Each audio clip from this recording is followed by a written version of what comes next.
لیلۃ القدر کے حوالے سے آج تاکرات ہے، دو چار باتیں کر لیتے ہیں کہ اللہ جل جلالہ نے جتنی جو چیز مہنگی بنائی ہے اس کی رسائی اتنی آسان کر دی ہے۔ دنیا کے جتنے بھی قانون ہیں، ایک چیز کو اگر وہ مہنگا سستا کرتے ہیں تو اس کی رسائی جو ہے وہ مہنگی کر دیتے ہیں۔ اچھا یہ ہے کہ ایک چیز مہنگی ہوتی ہے، اس کی رسائی اتنی زیادہ مہنگی ہو جاتی ہے۔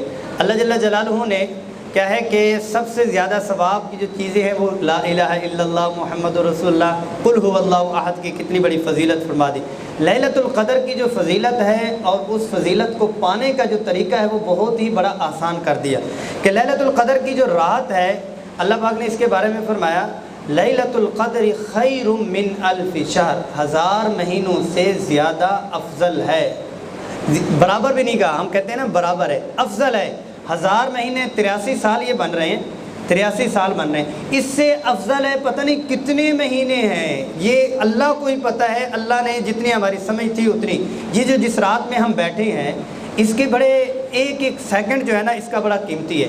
اس کا ایک سیکنڈ اس رات کا جس میں ہم بیٹھے ہیں وہ اللہ کرے اسی کو اللہ بنا دے، ایک سیکنڈ 22 گھنٹے کا بنتا ہے، ایک سیکنڈ 22 گھنٹے کا بنتا ہے، اور 1 منٹ 55 دن کا بنتا ہے، 1 منٹ 55 دن کا بنتا ہے، اور 1 گھنٹہ 9 سال کا بنتا ہے، اور 1 رات 83 سال کی بنتی ہے۔ لیکن خیرم فرما دیا وہ بہتر ہے، اللہ کا بہتر ہے، اس سے زیادہ کتنا زیادہ ہوا۔ اچھا پھر اللہ پاک نے یہ فرمایا لیلۃ القدر، لیل رات کہاں سے شروع ہوتی ہے؟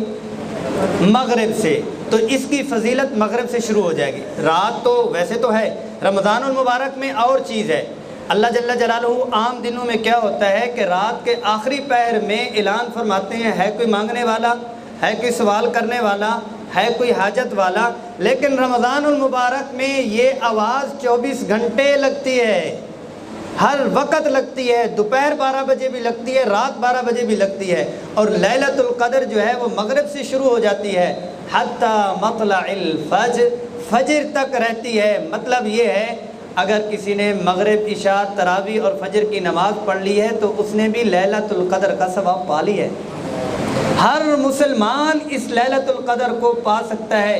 جاگیں بہت اچھا ہے، جاگنا چاہیے، لیکن اس جاگنے سے بہتر ہے کہ جس میں ساری طاق رات جو ہے کھانے پینے میں گزر جائے، بریانی کی لڑائی پہ گزر جائے، آئس کریم اور کھیر کے اوپر گزر جائے، اور اس پہ غیبت اور سوشل میڈیا کے لیے گزر جائے۔ رات کو تراویح پڑھ لی، اپنا تمام گناہوں کے دروازے ہم بند کر لیں، صبح تک جو ہے اگرچہ ہم سوئے بھی رہیں گناہ نہ کریں، وہ ساری عبادت ہی عبادت ہے۔